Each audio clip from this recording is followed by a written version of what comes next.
Okay, since my mother asked about where do I hang the laundry up, I thought, probably a lot of people don't realize how you do laundry, on a small boat. You don't have, in fact, even on some of the larger, until you get to really big boats, you don't have washing machines and dryers.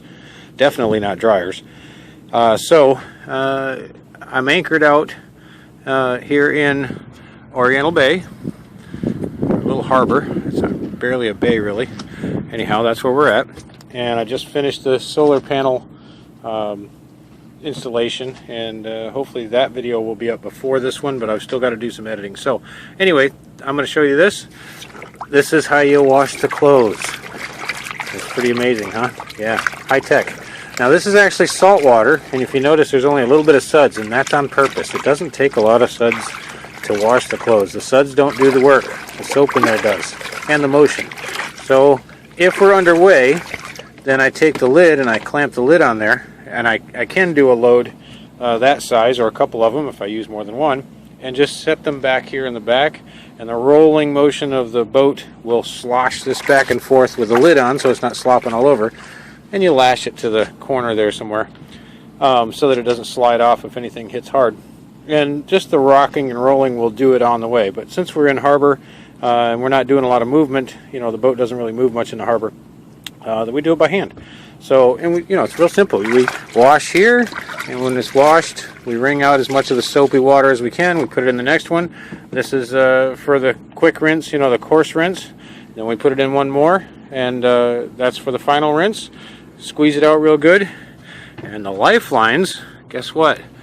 I have about 54 feet of lifelines, give or take. 50 feet of lifelines, and that's my clothesline. So that's how you do it. You'll see. I might take one more clip and add it to this. I don't know, but it looks like Chinatown or something. I don't know. With the clothes hanging all over. But in the sun that we normally have here, it really doesn't take long. A little breeze, a little sunshine, and those clothes are dry pretty quick. You do learn to wear a lot more thin clothes that dry quick because it makes a huge difference in the drying time, rather than blue jeans and things. If you don't need them, you don't wear those. So you'll see me in all these, swim trunks and thin shorts are definitely preferred. But that's how you do it. This is our rainwater. I think I showed you guys on a different video, an earlier video, when it rained so much. The 6.5 inches is what the total was. I don't think I got that on the video because I didn't know yet. But 3 hours, 6.5 inches of rain.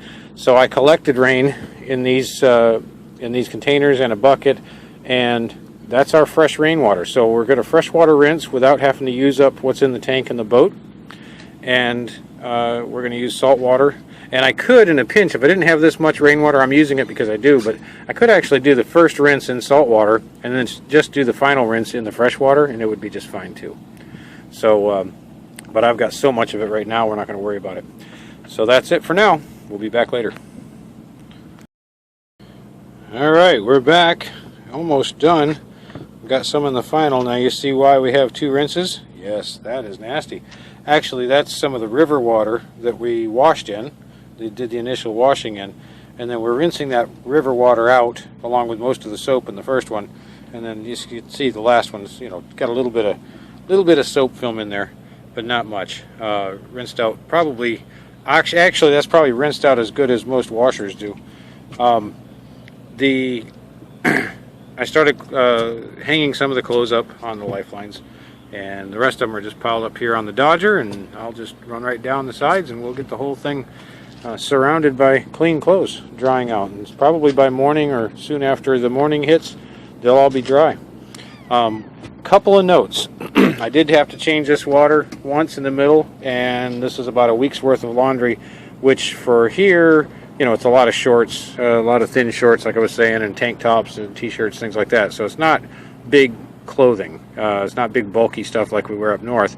The other thing is, if you notice, I don't use the plastic, and there's a couple reasons for that. These tend to, from my experience anyway, these hold on a little bit better, and if they do pop and fall off into the water, it's not a big deal. They're, the metal part will rust away in like no time at all and be gone, and the wood won't hurt a thing. The plastic in the water is kind of a bad thing. We don't want to destroy the environment in the process of cleaning our clothes. So that's it for today. Bad selfie time, and we've got fishermen going by. Hi, fishermen. I hope they caught lots. They got lots of fishing poles. I don't see any happy faces though, so oh well. So anyhow, that's how we do it on Aurora. Till next time. And here we are, our final shot. Pretty exciting stuff, only because it was requested, sort of. You may notice a couple things I thought of when I was hanging up this laundry. You may or may not notice if I scan and kind of go up here, there's a lot of clothespins, if you notice. Yes? If you have ever hung up clothing on a line to dry, then sooner or later, and I've got a few over here on the other side. See, I could have waited a little bit longer and still got it all up. But if you notice, all the clothespins, if you ever hung up clothes on a line, what happens, occasionally you'll have clothes that will, you know, the wind will catch them just right, rip them off the line, and where they at, they're laying in the grass, and you go, oh no, I got to wash them again, or you know, you hope they're not dirty, you shake them off, whatever you do.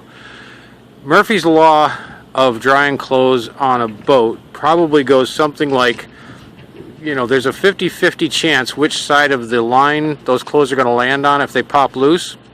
50% of the time they're going to land in the water. 100% of that time you're not going to notice it until they're gone. There's an empty spot on your clothesline.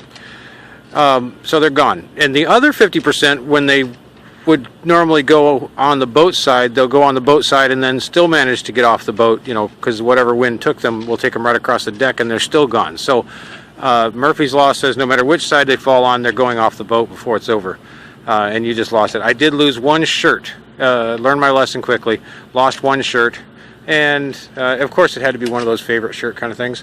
You know, the really comfortable one that you'd hate to get rid of. Yeah, went out there and there was a blank spot. Just imagine you're looking out here and you go, okay, I know I had all that filled and there's this one blank spot. Oh crap, what was there? Yeah, my favorite shirt. So, if you have clothespins left over when you get done hanging up your clothes and you're doing your clothing, your laundry on a boat, you did it wrong. Use them all. Just put them all up there. It's a great place to store them while your laundry's drying. Okay? Look at that sunset. Can you see that? Sun setting over the harbor. It's another gorgeous day. This is Jim on Aurora.